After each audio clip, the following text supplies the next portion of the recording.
Allez, on en vient au dossier de l'eau, si vous le voulez bien. C'est le gros dossier du moment. On a signé, en tout cas, les EPCI ont signé un accord, un protocole d'accord.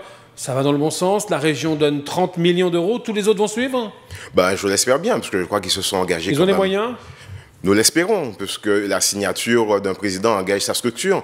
Et l'objectif, je dirais, c'est que là, nous sommes sur l'urgence, mais qu'il faut que nous ayons une vraie réflexion de manière à régler le problème dans le fond. Au sein de Guadeloupe Unie Socialisme et Réalité, ce que nous proposons, c'est que nous puissions avoir une structure unique, puisque le GUSR veut, dans le cadre de la solidarité, que nous puissions avoir, au même titre que le CIMEG, une structure qui gère autant la production que la distribution. Et que tous les acteurs. C'est la réponse selon vous? Je pense que oui, puisque aujourd'hui l'État lui-même ne garantira sa participation. Comme Éric Jalton, que ça serait ingouvernable.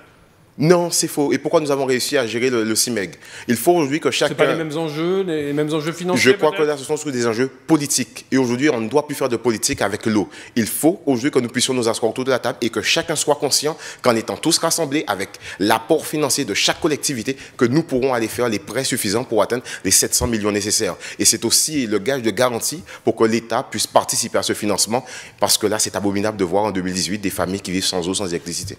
La région a pris toute sa place, tout son engagement dans ce dossier? Oui, puisque nous avons commencé très tôt en prenant la présidence du comité de l'eau et de la biodiversité. Aujourd'hui, nos parlementaires qui sont encore à interpeller le gouvernement de manière à ce qu'il garantisse sa participation. Le président de région qui l'a encore démontré avec cette grande réunion, nous avons réussi à avoir une signature.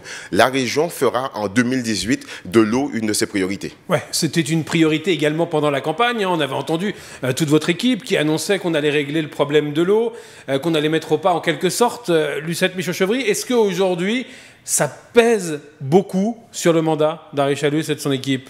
Je ne dirais pas que ça pèse sur le mandat de quiconque. C'est aujourd'hui, faire de la politique, c'est d'abord être en responsabilité. Il y a un problème majeur. Si on veut parler de développement économique, de tourisme, de bien-être de la population, il faut qu'on règle ce problème de l'eau. Ça passe par là. Donc, je dirais que le bilan d'un élu, quelle que soit sa responsabilité, à la région, au département, même un maire, c'est de régler cette problématique, car il est inadmissible qu'en 2018, qu'il y ait encore ce problème.